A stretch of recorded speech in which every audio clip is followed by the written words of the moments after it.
ஈரானிய ஜனாதிபதி அவர்கள் பாகிஸ்தானுக்கு சென்று பாகிஸ்தான் பிரதமர் ஷெபாஸ் ஷெரீஃபோடு பேச்சுவார்த்தைகளை நடத்தியிருக்கின்றார். இந்த பேச்சுவார்த்தையினுடைய முன்னேற்றம் மற்றும் ஏனைய விடயங்கள் குறித்து அவர் கருத்துக்களை வெளியிட்டிருக்கின்றார்.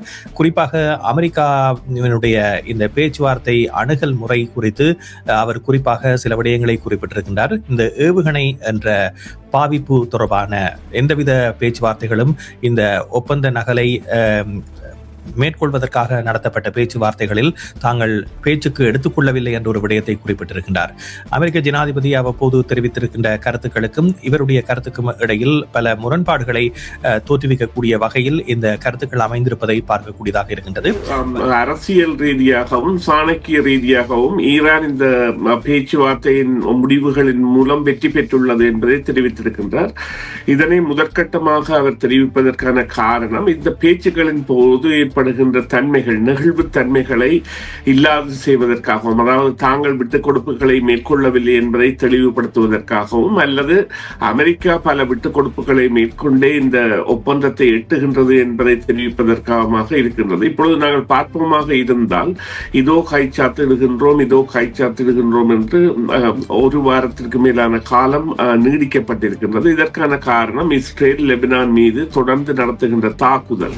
இந்த ஏவுகணை விவகாரத்தில் ஈரான் ஒரு வெற்றி பெற்ற நாடாக அல்லது தங்களுடைய அந்த ஏவுகணை விவகாரம் என்பது தங்களின் பாதுகாப்பிற்கு தேவையானது என்பதாகவும் அதனை எடுத்துச் செல்ல முனைகின்றது என்பதில், அதாவது அணு ஆயுதம் தயாரிக்க மாட்டோம், அணு தொடர்பான எந்த கண்காணிப்புகளையும் மேற்கொள்ளலாம் என்கின்ற வகையில் அணு சக்தி தொடர்பான விவகாரத்தில் அது ஒத்து சென்றாலும் மற்ற விவகாரங்களில் அது முரண்டு பிடிக்கின்றது என்பது மறக்க முடியாத உண்மையாக இருக்கின்றது. ஈரானுடைய தகவலை பார்க்கின்ற பொழுது ஈரான் தொடர்ந்து போராடுவதற்கு தயாராக இருக்கின்ற ஒரு நாடாகத்தான் தன்னை காட்டிக் கொள்கிறது. உண்மையில் அதனுடைய பலம் என்பது அந்த அளவுக்கு இருப்பதாக நீங்கள் பார்க்கிறீர்களா? ஏனென்றால் கருத்துக்களின் அடிப்படையில் பார்க்கின்ற பொழுது ஈரான் தொடர்ந்து அமெரிக்கா தாக்குதலை நடத்தினால் மீண்டும் அதற்கு தயாரான ஒரு செய்தியைத்தான் வெளியுறவு காட்டுவதாக பார்க்கலாம். எனப்படுகின்ற குறியீடாக இருக்கின்ற அந்த மக்களுக்கு வாழ்வதற்கான தெரிவு என்பது வேறு இல்லை, இந்த போரை சந்திப்பதை தவிர. எனவே அவர்கள் போர் முகம் கொண்டுள்ளார்கள். அந்த போரில் வெற்றி பெறுவதும் தோல்வியடைவதும் மக்களின் மனநிலையில் பெரிதும் தங்கி இருக்கின்றது என்பதும், தற்பொழுதைய போர் என்பது எவ்வாறு சென்று வருகின்றது. அந்த அமெரிக்காவை பொறுத்தவரையில் அடுத்து உள்ள ஒரே ஒரு தெரிவு படைகளை ஈரானில் இறக்குவது. படைகளை ஈரானில் அவர்கள் இறக்குவார்களாக இருந்தால் அது ஒரு படு பாதாள தோல்விக்கு அவர்கள் எடுத்துச் செல்லும் என்றால் ஈரானின் புவியியல் ரீதியான நிலைமையே அவர்களுக்கு சாதகமானதல்ல. 7 வருடத்தில் 6 பிரதமர்கள் மாறுகின்ற ஒரு சூழ்நிலையை பெற்ற நாடாக பிரித்தானியா இருக்கின்றது. அதற்குரிய ஸ்திரத்தன்மை இல்லாததால் இப்பொழுது தற்போதைய பிரதமர் கூட தான் செப்டம்பர் மாதம் பதவி விலகுவதாக தெரிவித்தாலும் செப்டம்பர் வரையான அவரது ஆட்சி என்பது அங்கே இருக்கின்ற பொழுது அது நிச்சயமாக அமெரிக்காவுக்கும் மற்ற நாடுகளுக்கும் இப்போதுள்ள நிலைமைகளில் பெரிய மாற்றத்தை கொண்டு வராது.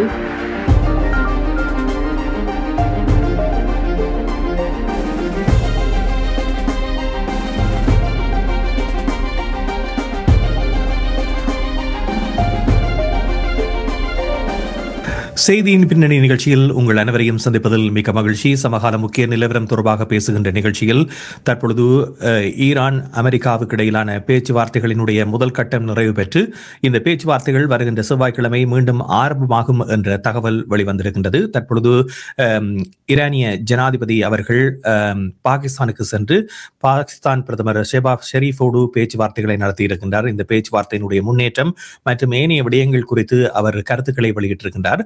குறிப்பாக அமெரிக்காவினுடைய இந்த பேச்சுவார்த்தை அணுகல் முறை குறித்து அவர் குறிப்பாக சில விடயங்களை குறிப்பிட்டிருக்கின்றார். இந்த ஏவுகணை என்ற பாவிப்பு தொடர்பான எந்தவித பேச்சுவார்த்தைகளும் இந்த ஒப்பந்த நகலை மேற்கொள்வதற்காக நடத்தப்பட்ட பேச்சுவார்த்தைகளில் தாங்கள் பேச்சுக்கு எடுத்துக்கொள்ளவில்லை என்ற ஒரு விடயத்தை குறிப்பிட்டிருக்கின்றார். அமெரிக்க ஜனாதிபதி அவ்வப்போது தெரிவித்திருக்கின்ற கருத்துக்களுக்கும் இவருடைய கருத்துக்கும் இடையில் பல முரண்பாடுகளை தோற்றுவிக்கக்கூடிய வகையில் இந்த கருத்துக்கள் அமைந்திருப்பதை பார்க்கக்கூடியதாக இருக்கின்றது. வருகின்ற செவ்வாய்க்கிழமை தொடர இருக்கின்ற பேச்சுவார்த்தைகளுக்கு இது சில வேளைகளில் முட்டுக்கட்டையாக இருக்குமா என்ற கேள்விகள் கூட எழுந்திருக்கின்ற நிலையில் இது குறித்த விவரங்களை இன்றைய நிகழ்ச்சியில் நாங்கள் பேச இருக்கின்றோம். அதோடு அமெரிக்க செனட் விவகாரம் தொடர்பாக அமெரிக்க ஜனாதிபதி தன்னுடைய அதிருப்தியை வெளியிட்டிருக்கின்றார். தன்னுடைய சோஷியல் ட்ரூத் தளத்தில் பல பதிவுகளை இட்டு அவர் தன்னுடைய அதிருப்தியை வெளியிட்டிருப்பதையும் காணக்கூடியதாக இருக்கின்றது. இந்த விவகாரங்கள் தொடர்பாக இந்த நிகழ்ச்சியில் பேச இருக்கின்றோம். ஆய்வாளர் சுரேஷ் தர்மா அவர்களை இப்பொழுது நாங்கள் சந்திப்போம். வணக்கம் சுரேஷ். வணக்கம் வணக்கம் ராம், வணக்கம் நேயர்களே. ஆமாம், இந்த ஒப்பந்த விடயங்கள் தொடர்பாக பல தரப்பு பேச்சுவார்த்தைகள் தொடர வேண்டிய ஒரு நிலையில்தான் இப்பொழுது காலக்கெடு விதிக்கப்பட்டு இந்த ஒப்பந்தமானது கைச்சாத்திடப்பட்டு அமுலில் இருப்பதாக கூறப்பட்டாலும் போர் நடவடிக்கைகள் தொடர்ந்து மேற்கொள்ளப்படுவதாகவும், ஆனால் அமெரிக்கா மேற்கொள்ளுகின்ற இந்த நம்பகத்தன்மையான செயற்பாடுகள் என்பது நம்பகத்தன்மையை ஏற்படுத்தவில்லை என்ற கருத்தை இப்பொழுது ஈரானிய ஜனாதிபதி அவர்கள் முன்வைத்திருப்பதை பார்க்கக்கூடியதாக இருக்கின்றது. தொடர்ந்தும் அவர்கள் ஒரு இதய சுத்தியோடு இந்த பேச்சுவார்த்தைகளில் கலந்து கொள்ளாத ஒரு வெளிப்பாட்டைத்தான் அவருடைய கருத்துக்கள் பிரதிபலிப்பதாக பார்க்கலாம். இந்த நிலையில் இப்பொழுது வருகின்ற செவ்வாய்க்கிழமை அடுத்த சுற்று பேச்சுவார்த்தைகள் எப்படி நடைபெறப் போகின்றன என்பதனை நீங்கள் ஊகிக்கின்றீர்கள். குறிப்பாக இன்று ஈரானிய ஜனாதிபதி அவர்கள் பாகிஸ்தானில் வைத்திருக்கின்ற கருத்துக்கள் என்பது உங்களை பொறுத்தவரையில் என்ன விடயத்தை அவர் உலகத்துக்கு சொல்ல வருகின்றார் என்பதனை எண்ண தோன்றுகின்றது? நிச்சயமாக அவருடைய கருத்தாடல் என்பது அரசியல் ரீதியாகவும் சாணக்கிய ரீதியாகவும் ஈரான் இந்த பேச்சுவார்த்தையின் முடிவுகளின் மூலம் வெற்றி பெற்றுள்ளது என்பதை தெரிவித்திருக்கின்றார். இதனை முதற்கட்டமாக அவர் தெரிவிப்பதற்கான காரணம், இந்த பேச்சுக்களின் போது ஏற்படுகின்ற தன்மைகள், நெகிழ்வு தன்மைகளை இல்லாது செய்வதற்காகவும், அதாவது தாங்கள் விட்டுக் கொடுப்புகளை மேற்கொள்ளவில்லை என்பதை தெளிவுபடுத்துவதற்காகவும், அல்லது அமெரிக்கா பல விட்டுக் கொடுப்புகளை மேற்கொண்டே இந்த ஒப்பந்தத்தை எட்டுகின்ற என்பதை தெரிவிப்பதற்காக இருக்கின்றது. இப்பொழுது நாங்கள் பார்ப்போமாக இருந்தால், இதோ கைச்சாத்திடுகின்றோம் என்று ஒரு வாரத்திற்கு மேலான காலம் நீடிக்கப்பட்டிருக்கின்றது. இதற்கான காரணம் இஸ்ரேல் லெபனான் மீது தொடர்ந்து நடத்துகின்ற தாக்குதல். அங்கே லெபனான் மீது தாக்குதல் நடத்துவதை காரணம் காட்டித்தான் ஈரான் இந்த தாக்குதலிருந்து பின்னால் செல்கின்றது. அப்பொழுது அமெரிக்கா கூறுகின்றது, நாங்கள் அவர்களுக்கு கூறிவிட்டோம் தாக்குதலை நிறுத்துங்கள் என்று. எனவே ஈரானை பொறுத்தவரையில் இந்த அமெரிக்காவுக்கும் இஸ்ரேலுக்கும் இடையேயான ஒரு நீண்ட நெடிய பிளவு ஏற்படுவதற்கான சந்தர்ப்பமாக இதனை பாவிப்பதற்காக ஒரு தாராளமாக விடுக்கப்பட்ட கோரிக்கையை மீண்டும் மீண்டும் சமர்ப்பிக்கின்றது. இப்பொழுது பார்க்க போனால் இஸ்ரேலை பொறுத்தவரையில் தாங்கள் அமெரிக்க சொற்களுக்கு கட்டுப்பட மாட்டோம் என்கின்ற நிலைக்கு வந்திருந்தாலும் அவர்களை பொறுத்தவரையில் இந்த விடயத்தில் தாங்கள் இழக்கப் போகின்ற இழப்பு என்பது பெரிது என்பது தெரிந்துதான் இவ்வாறான தாக்குதல்களை மேற்கொள்கின்றனர். எனினும் இந்த ஹோமோஸ் நிர்ணயில் பெரும் பகுதியான பண அறவிடலை அல்லது பெரும் பகுதியான கட்டுப்பாடை தாங்கள் வைத்திருப்பதற்கும் அது தொடர்பாக ஓமானும் தாங்களும் இணைந்து செய்வதற்குமான திட்டங்களை ஈரான் சமர்ப்பித்திருக்கின்றது. அமெரிக்காவும் அதனுடன் ஆதரவுள்ள மத்திய கிழக்கு நாடுகளும் தங்கு தடையற்ற போக்குவரத்து ஏற்பட்டால் போதும் என்கின்ற நிலைக்கு தங்களை இட்டு சென்று விட்ட நிலையில் இது ஒரு வெற்றியாக கருதப்படுகின்றது. மற்றது இப்பொழுது இந்த ஈரான் இவ்வாறு ஒரு முன்னிலை எடுப்பதற்கான காரணம், நீங்கள் குறிப்பிட்டது போல இந்த காங்கிரஸ் எனப்படுகின்ற இரண்டு சபைகளிலும், மேல் சபை கீழ் சபை, செனட்டிலும் ஹவுஸ், அதாவது மத்திய சபையிலும் அவர்கள், அதாவது இரண்டு இடமுமே உண்மையிலேயே டொனால்ட் ட்ரம்ப் அவர்களின் கட்சி பெரும்பான்மையாக இருந்தாலும் அவருடைய கட்சியை சேர்ந்தவர்கள் மாறி வாக்களித்து அவருடைய இந்த போர் அதிகாரங்களை கட்டுப்படுத்த முனைகின்றார்கள். இது 1973 இந்த சட்டம் கொண்டு வந்ததன் பின்னர் முதலாக 53 வருடங்களின் பின்னர் இடம்பெறுகின்ற ஒரு சம்பவம். இதுவரையும் இவ்வாறாக ஒரு சம்பவம் இடம்பெறவில்லை. அது ஆளும் கட்சியை சேர்ந்தவர்கள் மாறி எதிர்கட்சியுடன் இணைந்து வாக்களித்து இந்த அதற்கான ஒரு கட்டுப்பாட்டை கொண்டு வர முனைவது. இருந்த பொழுதிலும் அவர் தான் முப்படைகளின் தளபதி, பிரதம போர் தளபதி, அனைத்தையும் ஜனாதிபதியாக இருப்பதால் அவரால் சில மாறுதல்களை மேற்கொள்ள முடிந்தாலும் அது தேர்தல்களில் பாதிப்பை ஏற்படுத்தும், அவருக்கு மேலும் பலவீனத்தை ஏற்படுத்தும் என்பதால் இந்த நவம்பர் 6 வரையான காலம் என்பது அவருக்கு கடிவாளம் விடப்பட்ட ஒரு காலமாக இருக்கின்றது. அதனைத்தான் நீங்கள் குறிப்பிட்ட அந்த ட்ரூத், அவருடைய சோசியல் மீடியாவில் அவர் பல பதிவுகளை இட்டிருக்கின்றார்.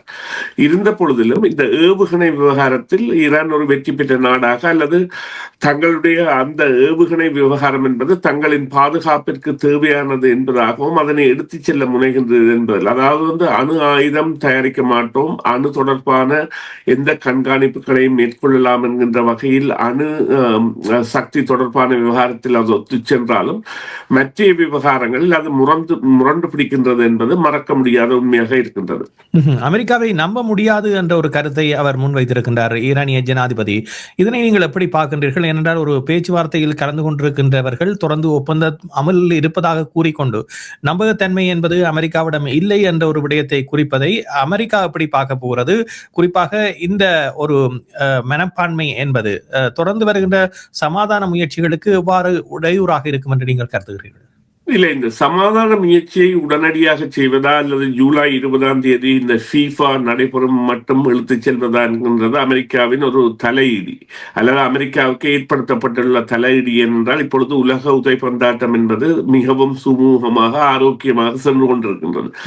அவ்வாறான ஒரு நாடு போர் முனைப்பில் ஈடுபடுமாக இருந்தால் அது ஒரு புறநிலையை ஏற்படுத்தும். சில நாடுகள் உதைப்பந்தாட்ட போட்டியில் இருந்து வெளியேற முனையும், அல்லது இந்த ரசிகர்கள் போன்றவர்களின் வரவுகள் எல்லாம் மாற்றம் பெறும், அல்லது அவர்கள் தங்களுடைய நாடுகளுக்கு செல்ல முனைவார்கள் போன்ற பல சந்தர்ப்பங்களால் அந்த அமெரிக்காவின் முடிவு தாமதமாகும் என்பதை அறிந்து, அதனால பொறுமை காக்கும் என்பதை அறிந்து ஈரான் செய்கின்ற ஒரு வழியாகவும், அதைவிட அமெரிக்கா இவ்வாறுதான் செய்தது என்பதை அவர்கள் ஏற்கனவே அறிந்தவர்களாகவும், இப்பொழுது குறிப்பாக கூறுங்கள், திடீரென போர் அறிவித்து, அதாவது அமெரிக்கா செய்த முதல் வேலையை என்னவென்று சொன்னால் ஈரானின் தலைமையை அளித்தது, அல்லது ஈரானின் தலைமைக்குரிய சகல அந்த ஒரு உயர்மட்டத்தை அளித்தது. அதற்கு முன்னரே பல தாக்குதல்களை மேற்கொண்டு விஞ்ஞானிகள் போன்ற பல இத்தியாதிகளை கொன்ற நிகழ்வுகளை எல்லாம் இஸ்ரேல் செய்த பிறகுதான் அமெரிக்கா இதனை செய்தது. எனவே அமெரிக்கா என்பது அந்த ஒரு காலக்கெடு கொடுக்காமல் தங்களை கபரீகரமாக ஒரு சூழ்ச்சியாக செய்து இப்பொழுது போர் நிறுத்தம் என்று வந்திருக்கின்றது. போர் நிறுத்தம் இங்கே வர வேண்டும், 2 நாடுகள் ஒரு போரில் பொருதினால் வர வேண்டும். ஆனால் இங்கே என்ன நடந்தது? அமெரிக்கா வலிந்து தான் மேற்கொண்ட ஒரு தாக்குதல், தானும் இஸ்ரேலும் மேற்கொண்டு இதோ முடிந்து விட்டது, எல்லாம் முடிந்து விட்டது, 2 வாரங்களில் அனைத்துமே சரியாகிவிடும் என்று இப்பொழுது 4 மாதங்களை கடந்து அந்த போர் நிறுத்தம் என்கின்ற பத பிரயோகத்திற்குள் வந்திருக்கின்றது. எனவே அது அமெரிக்காவை பொறுத்தவரையில் பலத்த தோல்வி என்பதை ஏற்றுக்கொள்ள வேண்டும். அதாவது ஈரானுடைய தகவலை பார்க்கின்ற பொழுது ஈரான் தொடர்ந்து போராடுவதற்கு தயாராக இருக்கின்ற ஒரு நாடாகத்தான் தன்னை காட்டிக் கொள்கிறது. உண்மையில் அதனுடைய பலம் என்பது அந்த அளவுக்கு இருப்பதாக நீங்கள் பார்க்கிறீர்களா? ஏனென்றால் கருத்துக்களின் அடிப்படையில் பார்க்கின்ற பொழுது ஈரான் தொடர்ந்து அமெரிக்கா தாக்குதலை நடத்தினால் மீண்டும் அதற்கு தயாரான ஒரு செய்தியைத்தான் வெளியுலகு காட்டுவதாக பார்க்கலாம். அது உண்மையிலே அப்படியான ஒரு பலத்தோடு இருக்கக்கூடிய நாடாக இருக்குமா? இல்லை, பலம் பலவீனம் என்பதை விட அவர்களுக்கு உயிர் வாழுதலுக்கு வேறு வழி இல்லை. அதாவது ஒரு நாடாக அல்லது ஒரு இன மக்களாக அல்லது ஒரு பிராந்தியத்திற்குரிய குறியீடாக பெர்ஷியன் எனப்படுகின்ற, பாரசீகர் எனப்படுகின்ற குறியீடாக இருக்கின்ற அந்த மக்களுக்கு வாழ்வதற்கான தெரிவு என்பது வேறு இல்லை இந்த போரை சந்திப்பதை தவிர. எனவே அவர்கள் போர் முகம் கொண்டுள்ளார்கள்.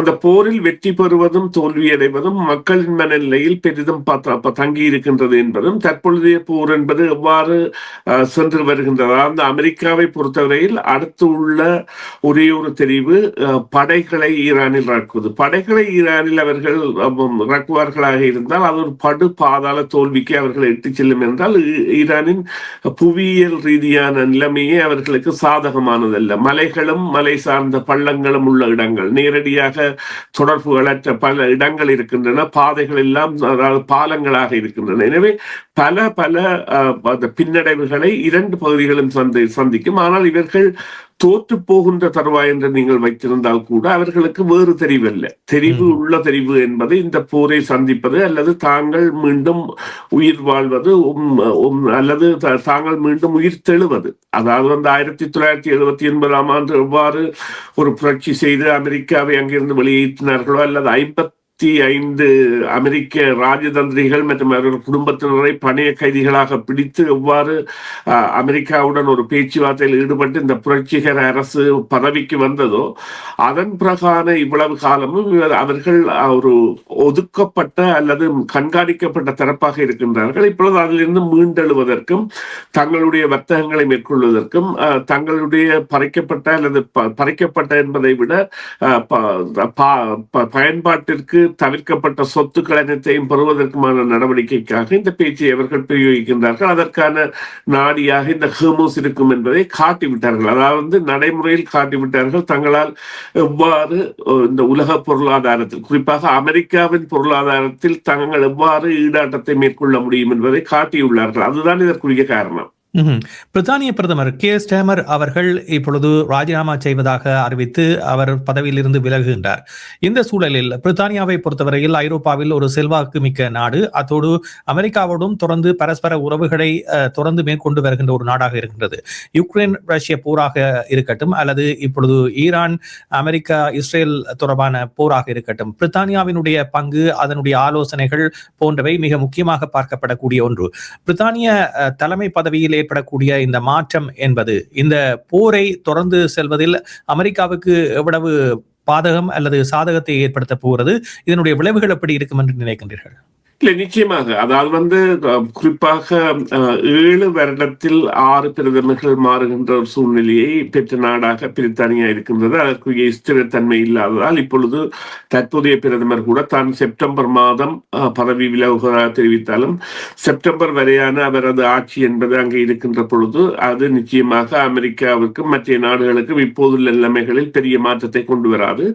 ஆனால் செப்டம்பரின் பின்வருகின்ற தலைமை என்பது எவ்வாறு அவர்களுடைய பொருளாதாரம் போன்ற நிலைகளில் ஏற்பட்டுள்ள பல விடயங்களை கருத்தில் எடுத்து இந்த நடவடிக்கைகளை மேற்கொள்ளும் என்பதை நாங்கள் முன்கூட்டியே கூறுவதற்கான ஒரு சந்தர்ப்பம் அல்லது நேரமாக இதனை கருத முடியாது என்று சொன்னால், யார் போட்டியாளர்களாக வரப்போகின்றார்கள், யார் எவ்வாறான கொள்கைகளை அவர்கள் அந்த பிரதானமாக மையப்படுத்த போகின்றார்கள் போன்றவை அறியப்பட வேண்டிய தேவைகளாக உள்ளன. ஆனால் நிச்சயமாக உலகம் இவ்வாறான ஒரு போக்கில் செல்லுகின்ற பொழுது அல்லது ஒரு பொருளாதார மீளமைப்பு உலகம் வர வேண்டிய தேவையின் பொழுது இவ்வாறான ஒரு மாற்றம் என்பது அங்கே இடம்பெறுவது நிச்சயமாக ஒரு பலவீனமாகத்தான் நாங்கள் பார்க்க முடியும். அதாவது பிரித்தானியாவை பொறுத்தவரையில் அதன் தலைமைத்துவம் என்பது கேள்விக்குறியாக்கப்படுகின்றது அல்லது அதன் தலைவர்கள் என்பவர்கள், அதாவது ஒரு தலைவர் என்பவர் ஆளுமை மிக்கவராக அடையாளப்படுத்த வேண்டிய தேவை என்பது இவ்வாறான இடர்காலங்களின் பொழுது மிக மிக முக்கியம்.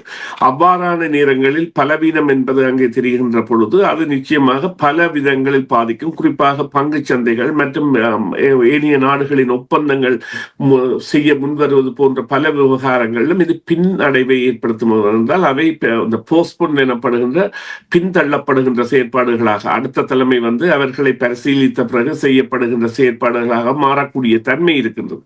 அதன் காரணமாக இது நிச்சயமாக ஒரு வரவேற்கத்தக்க ஒரு விடயமாக இல்லாவிட்டாலும் காலத்தின் ஒரு கட்டாயமாக கடந்து செல்ல வேண்டிய விடயமாக இருக்கின்றது. அடுத்த தலைமை எவ்வாறு இருக்கும் என்பதை நாங்கள் சில வாரங்களில் அறிய முடியும். அவர்களுடைய நிலைமைகளில் எவ்வாறான மாற்றங்கள் ஏற்படும் என்பதை. நீங்கள் FIFA பற்றி குறிப்பிட்டீர்கள். இந்த போரானது FIFAவில் தாக்கத்தை செலுத்தும் என்ற ஒரு காரணம் இருந்தாலும் அமெரிக்காவினுடைய பொருளாதாரத்தை வளம்படுத்தக்கூடிய போட்டிகளாக இந்த போட்டிகள் இருக்கும் என்று கருதப்பட்டது. உண்மையில் இப்பொழுது FIFA நடைபெற்றுக் கொண்டிருந்தாலும் உரிய இலக்கை அடையக்கூடிய போட்டிகளாக, பொருளாதாரத்துக்கு வலு சேர்க்கக்கூடிய போட்டிகளாக இந்த போட்டிகள் அமையும் என்று நீங்கள் கருதுகிறீர்களா? இல்லை, நிச்சயமாக பார்க்க போனால் அதாவது சராசரியாக அவர்கள் எதிர்பார்த்த அளவு தொகையான ரசிகர்கள், உண்மையிலேயே உதய பந்தாட்ட மைதானத்தில் நாங்கள் பார்க்கின்ற ரசிகர்கள் மாத்திரம்தான் இந்த சர்வதேச உதய பந்தாட்ட போட்டிகளின் போது செல்வர்கள் அல்ல. பலரும் சென்று அந்த நகரங்களில் இருந்து அங்குள்ள உணவு விடுதிகள் மற்றும் களியாட்ட விடுதிகள் மற்றும் மதுபான சாலைகள் போன்றவற்றில் இருந்து அந்த போட்டிகளை பார்ப்பதன் மூலம் ஒரு தங்களுடைய ஆனந்த வெளிப்படுத்துவார்கள். ஆனால் அவ்வாறான நிலைமை என்பது கனடாவிலும் மெக்சிகோவிலும் இருக்கின்றது. அமெரிக்காவை பொறுத்தவரையில் அவர்கள் எதிர்பார்த்த அளவிற்கான தொகை என்பது அவர்கள் அடைய முடியாவிட்டாலும் அதாவது எவ்வாறு கூறலாம் என்றால் அவர்கள் எதிர்பார்த்த ஒரு வருமானமாக ஒரு $20 பில்லியன் இருக்குமாக இருந்தால் அல்ல ஒட்டுமொத்தமாக அதை 10 அல்லது 15 பில்லியன்களாக குறைந்த ஒரு நிலைமையை இந்த போர் ஏற்படுத்தி இருந்ததில் எந்தவித மாற்று கருத்தும் இல்லை. அதை விட அந்த ஐஸ் என்கின்ற படைகளின் இந்த கெடுபிடி, அதாவது அவர்கள் செய்த மிகவும் மனிதாபிமானமற்ற வெளியேற்றங்கள் என்பன பலரையும் இதிலிருந்து தவிர்த்திருந்தன. அத்தோடு இந்த தூதரகங்கள் கூட விசா கொடுப்பதில் மிகவும் முரணான நிலையை கடைபிடித்திருந்தன. அதுதான் உண்மை. ஆகவே நன்றி சுரேஷ், நிகழ்ச்சியில் கலந்துள்ளமைக்கு. மீண்டும் மற்றொரு சந்தர்ப்பத்திலே பேசுவோம். நன்றி ராம், நன்றி நேயர்களே, மீண்டும் ஒரு பொழுதில் சந்திப்போம். CMR யூடியூப் சேனலில் இணைந்திருக்கும் நேயர்கள் அனைவருக்கும் எமது நன்றி. காமெண்ட்ஸ் பகுதியில் உங்கள் கருத்துக்களை தெரிவிக்க தவறாதீர்கள். முக்கிய செய்திகள், காணொளி தொகுப்புகள், நேர்காணல் என பலதரப்பட்ட அம்சங்களையும் உங்களுக்காக தருகின்றது CMR யூடியூப் சேனல். CMR என்று சர்ச் செய்து எமது யூடியூப் சேனலை சப்ஸ்கிரைப் பண்ணுங்கள். உங்கள் உற்றார் உறவினர் நண்பர்களோடும் இந்த காணொளி தொகுப்புகளை பகிர்ந்து கொள்ளுங்கள். அருகில் இருக்கின்ற முக்கிய காணொளி தொகுப்புகளையும் தவறவிடாமல் பாருங்கள்.